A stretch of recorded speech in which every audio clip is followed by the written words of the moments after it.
Her black uniform fit perfectly, the gold Earth Defense Force insignia catching the light. Through the reinforced viewport, she watched the approaching Concorde diplomatic shuttle.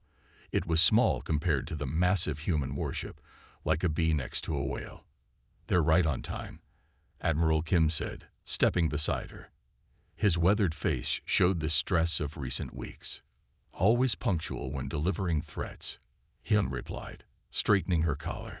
The Defiant stretched 1.5 kilometers from bow to stern, its sleek hull bristling with weapon systems that no human ship had ever carried before. It was beautiful, powerful, and completely illegal under Galactic Concorde law. For 3,000 years, the 17 spacefaring civilizations had lived under the Treaty of Non-Escalation. The rules were simple. Military vessels could not exceed certain sizes based on a species' territory and population. Earth, as a newcomer to galactic politics, was limited to frigates no larger than 300 meters. The Defiance was 5 times that size. "Latest communication?" Hyun asked, watching the shuttle dock with practiced precision. "Not friendly," Kim handed her a data tablet. "They're calling it an act of war. The Concorde Security Council has issued 3 demands. Dismantle the Defiance immediately, surrender all construction plans and technology, and accept whatever sanctions they decide to impose." Hyun scrolled through the document, her expression darkening. "They still don't believe us about the threat." "They don't want to believe us," Kim corrected. "Fear is a powerful motivator for denial." The docking bay signaled successful pressurization. Soon, the Concorde representatives would step onto humanity's greatest achievement and greatest gamble. Lieutenant Ju's voice came through the comm system. "Sir, the delegation has arrived. 6 representatives total. The Zith ambassador is leading them." "Ambassador Trell," Kim muttered. "Perfect. The biggest hardliner in the Concorde." Hyun handed the tablet back. "What does Earth Command want us to do?" We knew this response was coming. Kim's lips formed a thin line. "Our orders are simple. Give them the tour." "The tour?" Hyun's eyebrows rose. "They're threatening sanctions and possibly military action, and we're supposed to show them around like tourists. Earth Command believes once they see what we've built, and why, they might understand." Kim straightened his uniform. "It's time they understood why we built her." They walked together through the ship's gleaming corridors. The Defiance had been completed just 3 weeks ago, after 2 years of secret construction in the asteroid belt beyond Mars. Most of the Concorde didn't even know humans had the technology to build something this advanced. "Do you think it will work?" Hyun asked quietly as they approached the reception area. "Showing them the ship, maybe. But if not..."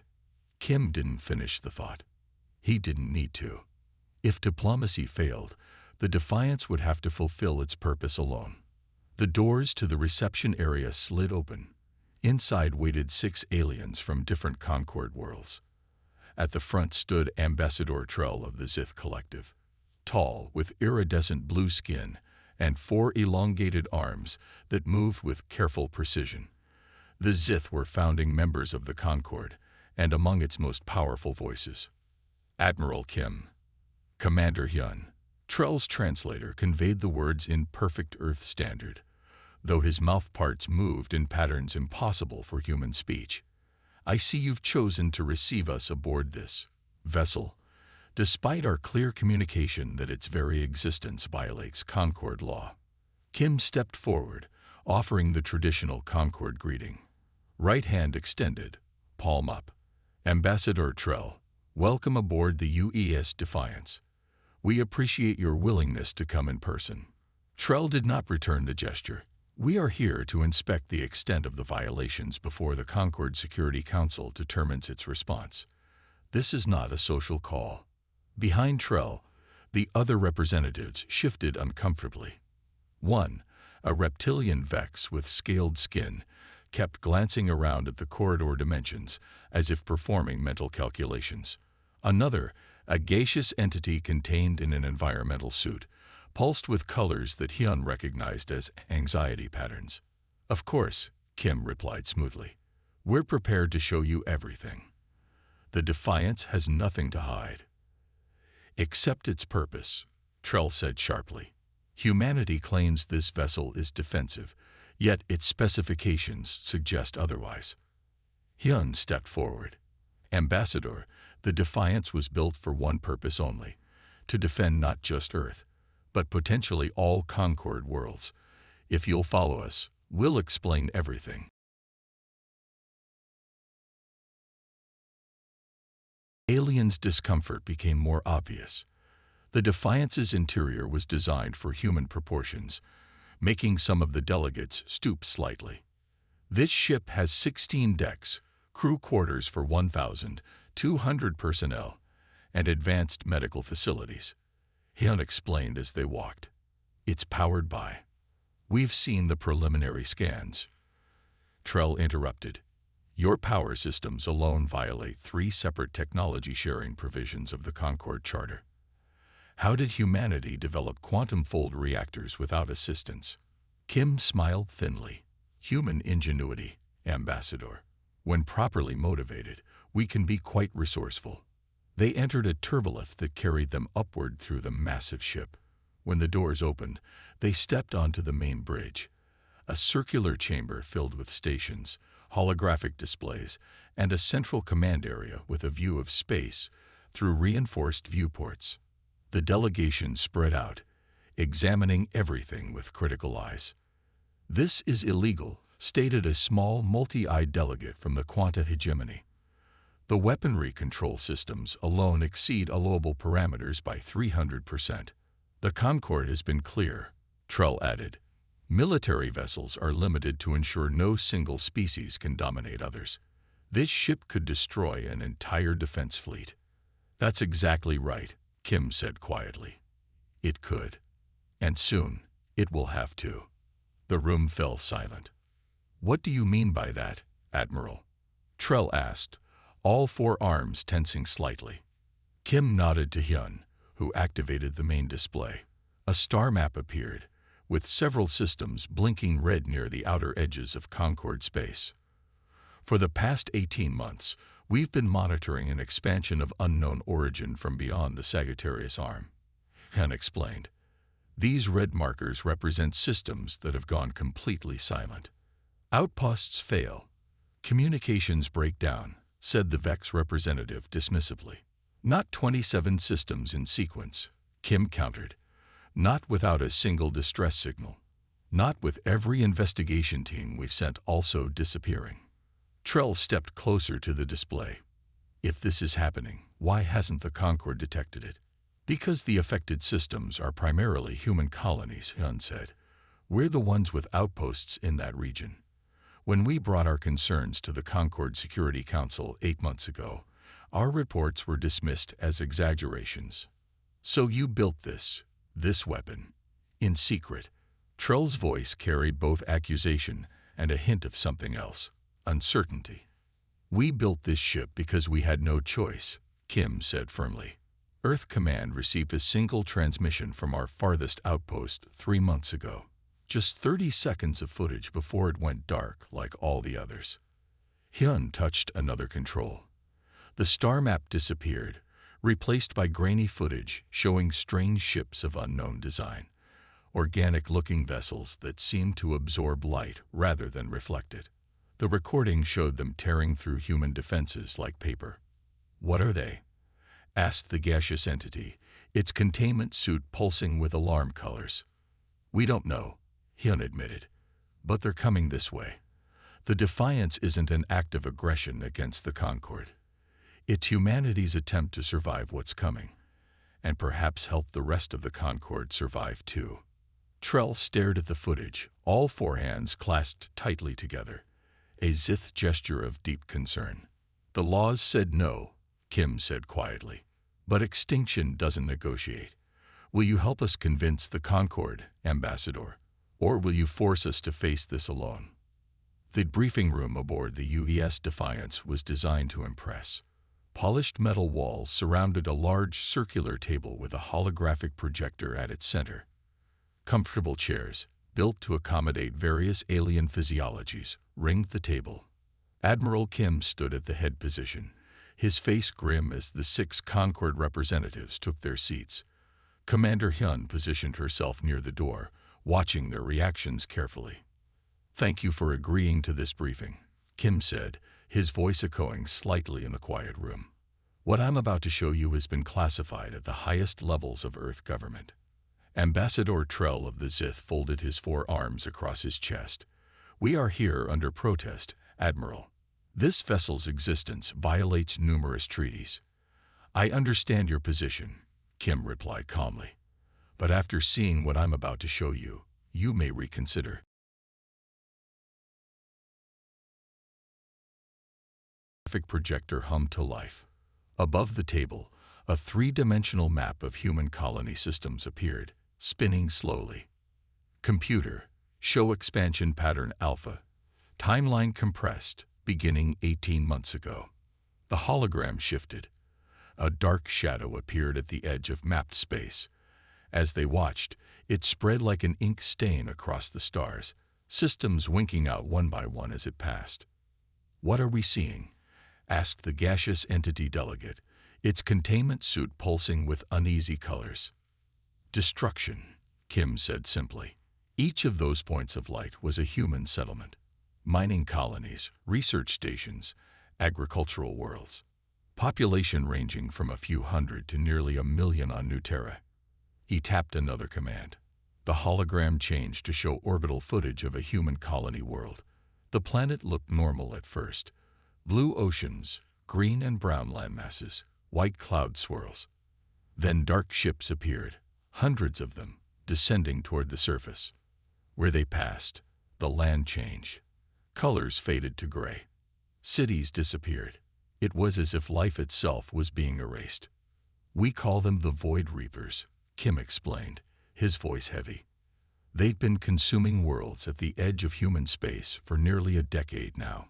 Your intelligence services dismissed our early reports as mining accidents or natural disasters." The delegates stared at the hologram in silence.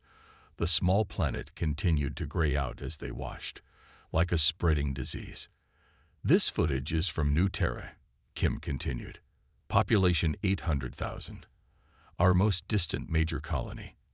The attack began without warning and ended within 6 hours. No survivors." "What are these? Reapers?" asked the reptilian Vex delegate, leaning forward to study the ships more closely. "Unknown," Hyun answered from her position near the door. "They use technology unlike anything we've encountered. Their hulls absorb scanner waves rather than reflect them. They appear to use some form of biological-mechanical hybrid construction." The hologram shifted again, showing closer images of the alien vessels. They resembled massive oceanic predators more than ships, with organic curves and strange appendages that seemed to pulse with internal energy. "When did this occur?" Ambassador Trull asked, his voice notably softer than before. "The New Terra attack was 14 months ago," Kim said. "Since then, they've advanced through 3 more human settlement zones. Each time, the same pattern. Total consumption of resources, no apparent interest in communication, no survivors." The towering delegate named Auridax rose from his seat. Unlike Trell's blue Zith coloration, Auridax had gray skin with bioluminescent patterns that flashed with what Hyun recognized as skepticism. "This is a convenient justification for treaty violations," Auridax hissed through his translator. "Mysterious attackers that only humans have seen, destroying only human outposts, requiring only humans to build illegal warships in response." Kim's expression hardened. "You think we manufactured this evidence?" "I think," Auridax replied, "that humans have always chafed under Concord restrictions. This would not be the first time a young species created a threat to justify militarization." Commander Hyun stepped forward. Her voice was steady, but those who knew her could hear the controlled anger beneath her words. 2 million human lives have been lost to the Reapers. Entire bloodlines erased. Colonies that took decades to build, gone in hours. We didn't create this threat, Ambassador Auridax. We're trying to survive it." The room fell into uncomfortable silence. The hologram continued to display the terrible images of colonies being consumed. "If what you say is true," Trell said finally, "why bring this to us now? Why not when you first discovered these Reapers?" "We did," Kim replied. "Earth sent 14 formal communications to the Concord Security Council. All were dismissed or classified as requiring further investigation." He tapped another command. The hologram changed to show official Concord responses, each one effectively brushing aside human concerns. "While we waited for the Concord to take us seriously," Hyun added, "we lost more colonies, more people. Eventually, Earth government made the decision to act unilaterally. By building this illegal vessel," Oridak stated. "By building humanity's only hope of survival," Kim corrected. "The Defiance was designed specifically to combat the Reaper threat.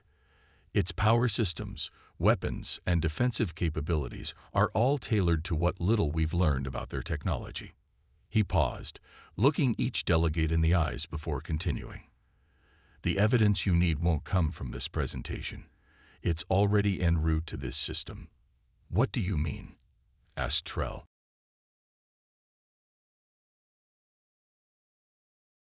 Outpost. Our long-range sensors detected something massive entering the outer solar system. A hushed murmur ran through the alien representatives. Neptune Outpost was humanity's furthest installation within the home system, the first line of defense for Earth itself. "You're suggesting these Reapers have followed you home?" Oridax asked, his tone still skeptical, but noticeably more concerned. "We're not suggesting it," Kim said grimly. "We know it. The Neptune Outpost managed to transmit scanner data before going dark. It matched the Reaper ship patterns exactly." The Admiral was about to continue when the ship's alert system activated. Red emergency lights pulsed along the ceiling as a harsh alarm tone filled the room. The door slid open, and a young officer rushed in. Lieutenant Ju's face was pale, his uniform slightly askew as if he'd been running. "Admiral, Commander," he gasped, struggling to maintain protocol in front of the alien delegation. "Long-range sensors have detected multiple unknown vessels crossing the heliopause. Hundreds of them." "Sir." The delegates rose to their feet in alarm. Even Oridax's skeptical posture changed, his bioluminescent patterns pulsing with rapid colors that indicated stress. "Show me," Kim ordered, his voice deadly calm. Lieutenant Ju stepped to the holographic controls and entered a command. The display changed to show a real-time sensor feed of the outer solar system. Just as he'd reported, hundreds of dark shapes were moving inward from the system's edge. Their pattern exactly matched the Reaper vessels from the earlier footage. "How long until they reach Earth?" Hyun asked. "At current speeds, 36 hours, Commander," Ju replied. Ambassador Trell turned to Admiral Kim, all four of his arms now hanging limply at his sides, a zith expression of shock. This is real," he whispered. "Now do you understand?" Commander Hyun said quietly, looking at each delegate in turn. "This is why we built the Defiance, not as an act of war against the Concord, but as humanity's last stand." The alarm continued to pulse as the delegates stared at the approaching swarm of Reaper vessels. The skepticism that had filled the room minutes before was gone, replaced by the cold reality of the threat displayed before them. "What can we do?" asked the gaseous entity, its containment suit pulsing with fear colors. Admiral Kim straightened his uniform and gestured toward the door. "We prepare for battle. The Defiance will move to intercept the Reapers before they reach Earth. Your ships should return to Concord space immediately." "And if you fail?" Oridax asked, his skepticism now replaced with genuine concern. "Then the Concord will need to prepare," Hyun replied. "Because if Earth falls, you'll be next." The main engineering deck of the UES Defiance stretched the entire width of the massive ship. Pipes and conduits ran along the ceiling in organized chaos, while massive machines hummed with power. In the center stood a glowing column of blue-white energy, pulsing in a steady rhythm.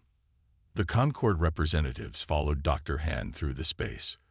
Their earlier anger had faded after seeing the Reaper fleet approaching the solar system. Now they looked at the human warship with new eyes, eyes that contained both fear and hope. "This is the heart of the Defiance," Dr. Han said, gesturing to the pulsing column. He was shorter than Admiral Kim and Commander Hyun, with round glasses that gave him a scholarly appearance. "Our quantum-entangled drive core." Trell, the blue-skinned Zith ambassador, moved closer to the energy column. All four of his arms were held close to his body, a sign of nervous respect in his species. "This shouldn't be possible," Trell said quietly. "Quantum-entangled drives become unstable beyond frigate-class vessels. Every Concorde race has tried and failed to scale the technology." Dr. Han smiled slightly. Conventional wisdom held that quantum-entangled drives couldn't function beyond frigate-class vessels. The physicist agreed. "We proved otherwise." The 6 alien delegates huddled around the engineering displays that Han activated.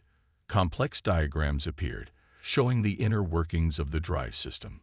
"The key breakthrough was field containment," Han explained, pointing to a particular section of the display. "Previous attempts used standard containment fields, which collapse under the quantum pressure at larger scales." "And you solved this problem?" asked the reptilian Vex delegate.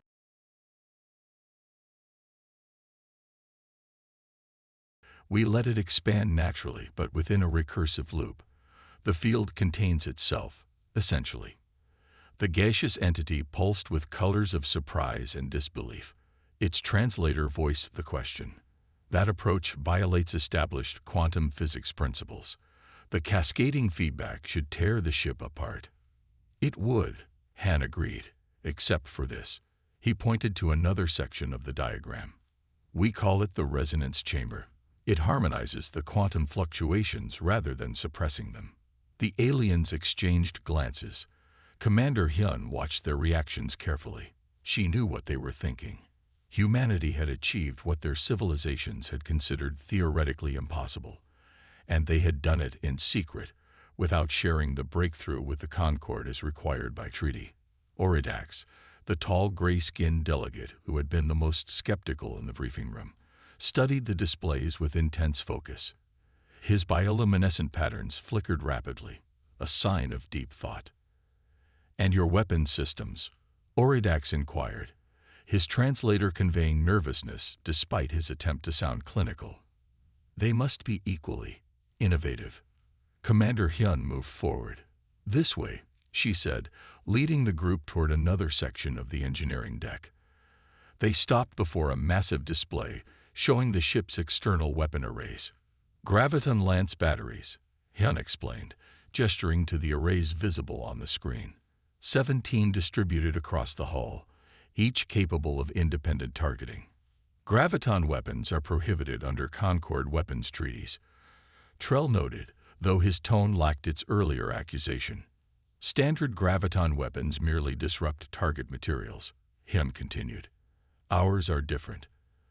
They don't just damage targets, they distort space-time around impact points." She activated a simulation on the display. It showed a Defiance-class ship firing at a Reaper vessel. Where the beam struck, the space around the target seemed to fold inward, creating a temporary micro-singularity that tore the enemy ship apart from the inside. "That's impossible," whispered one of the smaller delegates. "6 months ago, I would have agreed with you," Hyun replied. "But necessity drives innovation. We had to find something that worked against the Reaper's hull material. Nothing conventional even scratches them." Admiral Kim stepped forward, his expression grave. "You don't understand," he interrupted, looking at each delegate in turn. "We tried diplomacy with the Reapers. We sent messages in every format we could devise. We tried hiding our colonies, masking their emissions. We tried conventional defenses, shield technologies, even nuclear weapons. Nothing worked." He moved to a nearby console and entered a command. The main display changed to show a different vessel, similar to the Defiance but slightly smaller. "The UES Bulwark," Kim explained. the Defiance's sister ship and the first vessel of this class we completed. 3 weeks ago, we sent her to intercept a single Reaper scout ship near Jupiter's orbit. The display showed the engagement. The bulwark approached the strange, organic-looking Reaper vessel cautiously. The alien ship immediately changed course, moving to attack with frightening speed. The delegates watched in silence as the two ships exchanged fire. The Reaper's weapons, strange tendril-like energy beams, struck the bulwark repeatedly, causing shield flares but no apparent damage. When the human ship returned fire with its graviton lenses, the effect was dramatic. The Reaper vessel seemed to collapse in on itself, breaking apart in a silent explosion of dark matter. "This is the first engagement we've ever won against them," Hyun explained, her voice quiet but intense. "The first time we've destroyed even one of their ships without losing our own." The room fell silent as the recording ended. The aliens stared at the display, their expressions and body language conveying a mix of awe and terror. "If what you've shown us is accurate," Trull said finally, "then humanity has developed technology far beyond Concord standards."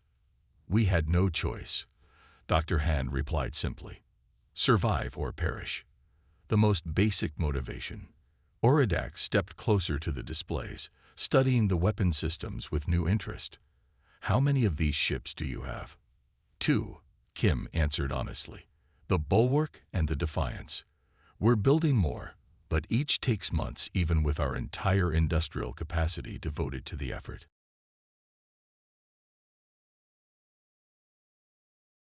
Entity asked, its containment suit pulsing with doubt colors. "No," Hyun said, surprising the delegates with her honesty. "We don't. The Bulwark is stationed at Mars, protecting our colony there. The Defiance will engage the main Reaper fleet, but against such numbers." She didn't finish the sentence. "Then why fight?" asked the Vex delegate. "Why not flee? Take your people and seek sanctuary in Concord space." Admiral Kim's expression hardened. "Earth is our home. We will defend it to the last ship, the last soldier, the last breath. That's who humans are." Dr. Han moved back to the quantum drive displays. "Besides, we've calculated that flight is futile. The Reaper's approach vector and speed suggest they can track faster than light travel. They would follow us wherever we went." "Which means," Hyun added, looking directly at the delegates, "that if Earth falls, the Reaper threat becomes a Concord problem next." The delegates exchanged troubled glances. The implications were clear. Humanity's illegal warship might be the only defense against a threat none of them had believed existed until today. "Show us more," Trell said finally. "Everything you know about these Reapers, everything about your defenses. If we're to help convince the Concord Council to act, we need complete information." Admiral Kim nodded, a small measure of tension leaving his shoulders. "This way. We'll go to the tactical center." As they moved through the massive engineering deck, the ship's alert system suddenly activated again. Not the blaring alarm from before, but a single clear tone followed by an announcement. "All senior officers to the bridge. Reaper fleet has accelerated. New estimated arrival time: 12 hours. Repeat, 12 hours to Earth engagement." Hyun and Kim exchanged grim looks. "It seems," Oridax said quietly, "that our time for discussion has been cut short." "Yes," Commander Hyun agreed. "Now we prepare for battle." Commander Hyun felt the deck shake beneath her feet as another Reaper weapon struck the Defiance. The massive ship's structure could take the hit, but each impact weakened their shields further. She gripped the edges of her command chair, keeping her face calm for the crew around her. "Direct hit on Section 4, called out the tactical officer. "Shields holding at that section, but power drain is significant." On the main view screen, the battle unfolded in terrible clarity. The Defiance hung in space between Earth and the oncoming Reaper fleet. Behind them, the blue-green planet looked peaceful and vulnerable. Ahead, darkness swarmed with hundreds of the strange organic-looking enemy ships. Admiral Kim had taken the Defiance out to meet the Reapers at the orbit of Mars. The plan was simple: engage the enemy as far from Earth as possible. The Bulwark, their sister ship, protected the Mars colonies while the Defiant stood alone against the main threat. That had been 6 hours ago. Now they had been pushed back to Earth orbit. The Reaper ships kept coming, wave after wave. "Target the lead vessel," Hyun ordered, pointing to a larger Reaper ship moving toward them. "All graviton lances, concentrated fire." The weapons officer nodded, fingers dancing across his control panel. "Targeting, firing now." The Defiance shuddered again, but this time from the recoil of its own weapons. Brilliant beams of energy lanced out from the human ship, converging on the approaching Reaper vessel. Where they struck, space itself seemed to distort. The enemy ship collapsed inward, crumpling like paper before exploding in a burst of dark energy. "Direct hit, target destroyed," reported the weapons officer.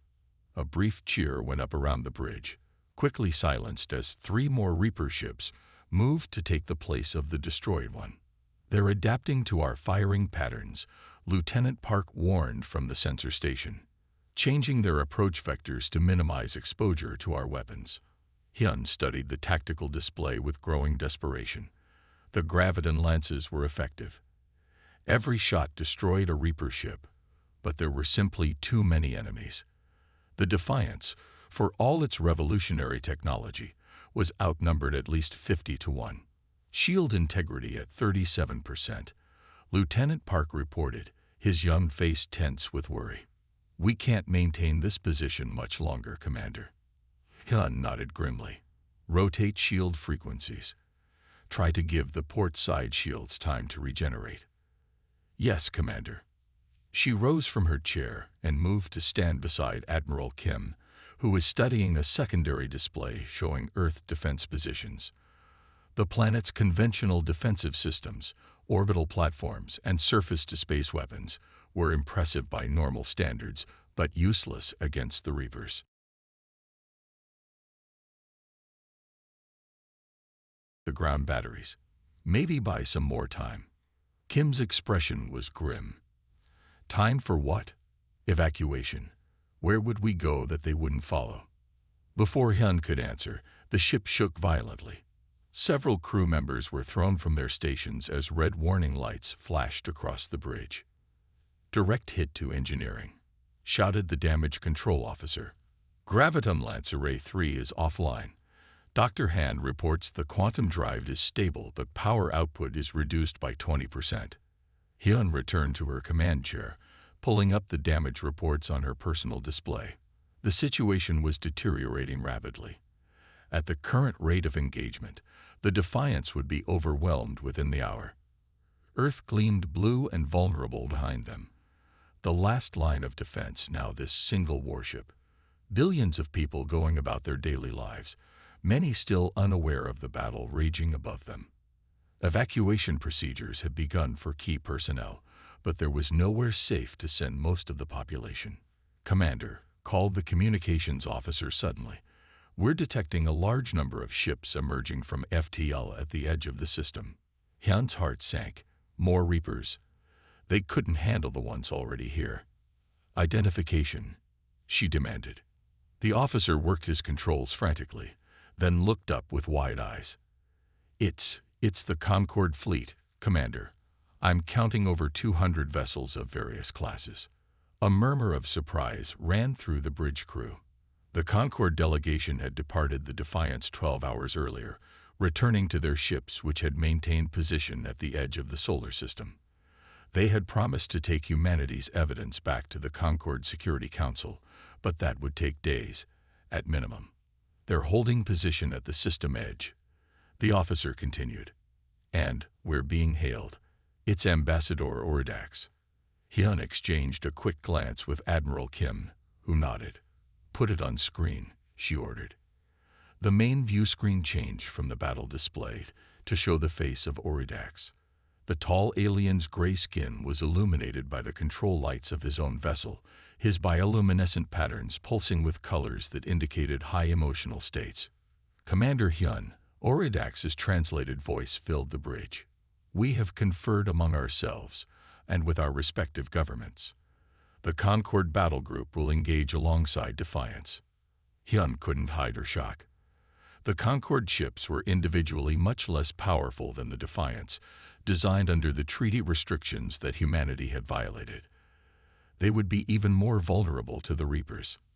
Ambassador, we appreciate your support, but your vessels aren't equipped to handle these enemies.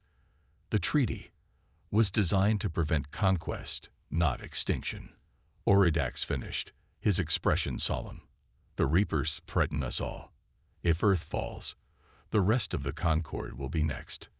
On the tactical display beside the view screen, hundreds of Concord vessels broke their holding formation, accelerating toward the Reaper Armada. Ships of all sizes and configurations, representing all 17 species of the Galactic Concord, moved into attack formation. We've transmitted your weapons specifications to our engineers, Oridax continued. They're making modifications to our conventional weapons. Not as effective as your graviton lenses, perhaps, but we have numbers on our side. Admiral Kim stepped forward, his face showing open amazement. This is unexpected, Ambassador. Your government's authorized this intervention. Not exactly, Oridax admitted, his bioluminescent patterns shifting to colors that suggested determination. This is the initiative of the fleet commanders present. We will face whatever consequences come after the battle, assuming we survive it. Hyun felt a surge of emotion, gratitude, hope, and something deeper. The Concord species, despite their differences and the strict laws that bound them, were choosing to stand with humanity in its darkest hour. We need to coordinate our attack, she said, quickly regaining her professional composure. Your ships should stay beyond the Reaper's primary weapons range. Our scans suggest their secondary weapons are less effective at distances over 20,000 kilometers. Oridax nodded. Already planned. We will engage from maximum range, drawing their attention while Defiance targets their command vessels. How do you know which are their command vessels? Kim asked. The alien's expression shifted into what might have been a smile. We've been analyzing your sensor data since leaving your ship. The larger vessels in the rear of their formation show different energy signatures. They appear to be coordinating the attack patterns. Blood. They'd been studying, planning, preparing, transferring target designations now, she said, nodding to the communications officer who immediately began the transmission. We'll concentrate our remaining graviton lenses on those command ships. Understood, Oridax replied. Concord vessels moving into position. May your aim be true, Commander. The transmission ended, returning the view screen to the tactical display. The situation had transformed. Where moments before there had been only the Defiance standing against hundreds of Reaper vessels, now the human warship was joined by a swarm of Concord ships approaching from behind. Orders, Commander, asked the weapons officer, unable to keep the new hope from his voice. Hyun straightened in her command chair, her confidence renewed. Target the designated command vessels. Coordinate firing solutions with the Concord fleet. Let's show these Reapers what happens when the galaxy stands united. As the crew hurried to comply, she shared a quick look with Admiral Kim. His expression mirrored her own thoughts. They still might not survive this battle, but they would no longer face extinction alone. The Defiance turned to face the enemy once more, its weapons charging for another assault. Behind it, hundreds of Concord vessels moved into attack formation, their diverse designs reflecting the many species that had chosen to stand with humanity against the darkness. The Grand Assembly Hall of the Orbital Station Unity gleamed with polished surfaces and soft lighting. 3 months had passed since the battle that humans now called the Soul Defense. Outside the station's massive transparent dome, Earth turned slowly, its blue oceans and white clouds peaceful against the blackness of space. Beside it hung the UES Defiance, its hull still bearing scars from the battle despite ongoing repairs. Admiral Hyun, newly promoted from commander, adjusted the collar of her formal dress uniform as she watched representatives from all 17 Concord species find their seats. The circular chamber had been designed specifically for this historic gathering, with sections tailored to each species' physical needs.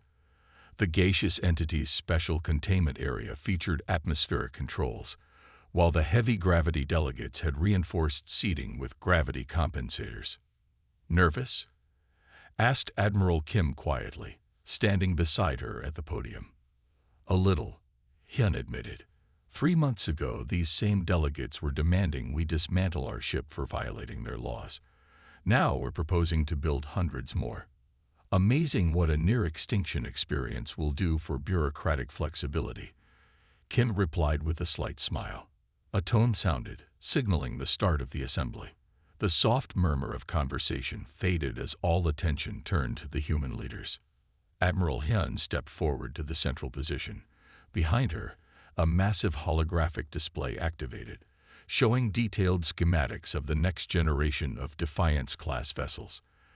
These new designs incorporated refinements based on the battle experience, with improved shield configurations and more efficient power systems. "Representatives of the Galactic Concord," Hyun began, her voice carrying clearly through the chamber. 3 months ago, we stood together against an enemy that threatened not just humanity, but all life as we know it. Though we prevailed, the victory was narrow. Over 60 Concord vessels were lost. The Defiance itself nearly destroyed.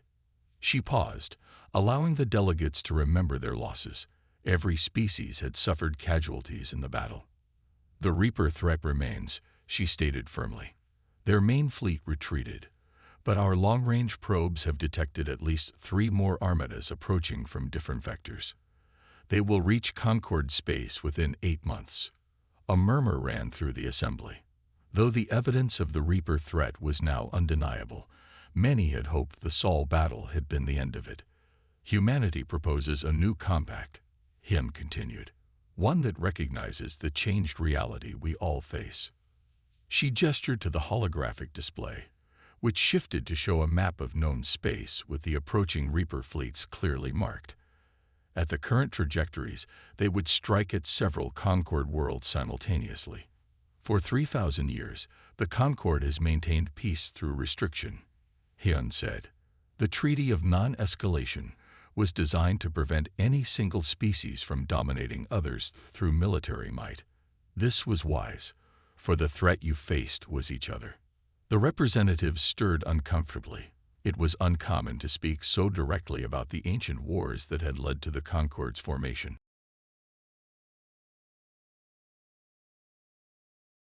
"Lives," Hyun continued, "an enemy that cannot be reasoned with or appeased. The same restrictions that maintain peace among us have left us vulnerable to external threats." Oridax, who had been named the new High Speaker of the Concord after his leadership during the battle, rose from his seat and moved to stand beside Hyun. His tall gray form towered over the human admiral, but there was no intimidation in his posture, only alliance. "Admiral Hyun speaks truth that many find uncomfortable," Oridax said, his bioluminescent patterns pulsing with colors of conviction. "The old laws failed us all. We banned powerful weapons to prevent war among ourselves, and left our civilizations vulnerable to those who would destroy us all." He gestured toward the Defiance, visible through the dome. "When humanity first built that vessel, many of us, myself included, saw it as a threat to the Concord's stability. We were wrong. It was not a weapon of conquest, but a shield of survival." Trell, the blue-skinned Zith ambassador, who had once demanded the Defiance be dismantled, spoke next from his position in the assembly. "The Battle of Sol taught us much," Trell said, his 4 arms moving in the formal gestures of Zith oratory. "Humanity broke our laws, yes, but in doing so, they created the only effective defense against the Reaper threat. The question before us is not whether we should punish this transgression, but whether we should learn from it." Admiral Hyun nodded gratefully to both aliens before continuing. She tapped a control, and the holographic display changed again. Now it showed designs for new shipyards, massive orbital construction facilities built to accommodate vessels far larger than any the Concord had previously allowed. The Treaty of Mutual Defense will replace the Treaty of Non-Escalation, Hyun explained. Each member world will construct vessels based on the Defiance platform, modified to accommodate the special abilities and needs of each species. The display shifted again, showing variations of the Defiance design adapted for different Concord species, some larger, some with different weapon configurations, but all incorporating the quantum drive technology and graviton weapons that had proven effective against the Reapers.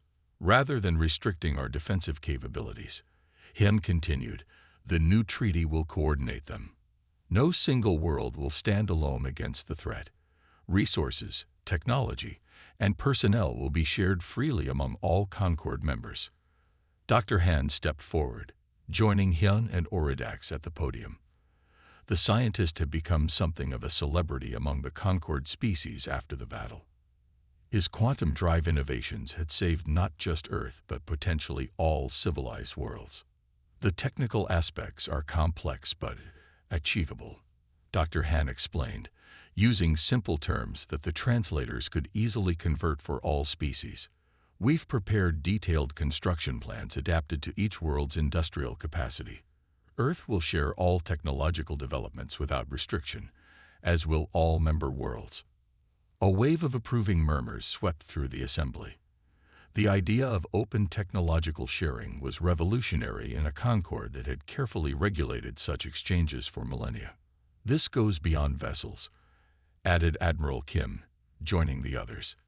The new Concord must coordinate in all aspects of defense, early warning systems, evacuation protocols, research into Reaper weaknesses. Hyun watched the faces and body language of the gathered representatives.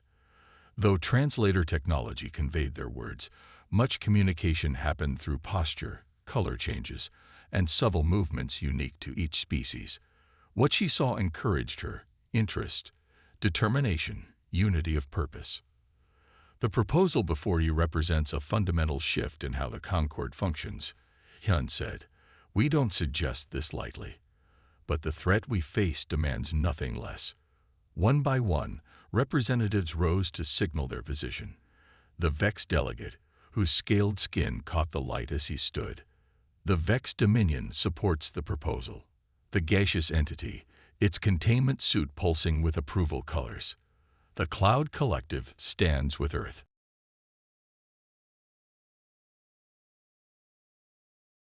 Signaled their agreement.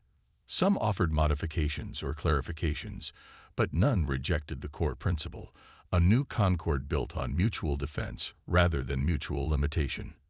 As the final vote was recorded, Oridax stepped forward once more. The tall alien looked out at the assembled representatives, then through the dome at the scared hull of the Defiance. 3 months ago, that vessel was considered illegal, a violation of everything the Concord stood for, he said softly. Today, it represents our future. The old laws said no, but humanity's warship changed everything. Not by conquering us, but by showing us a path to survival through cooperation. He turned to Admiral Hyun and extended all 4 of his arms in the formal gesture of alliance, a gesture previously reserved only for fellow Concord founding species. Humanity built one ship in defiance of our laws. Oridax continued.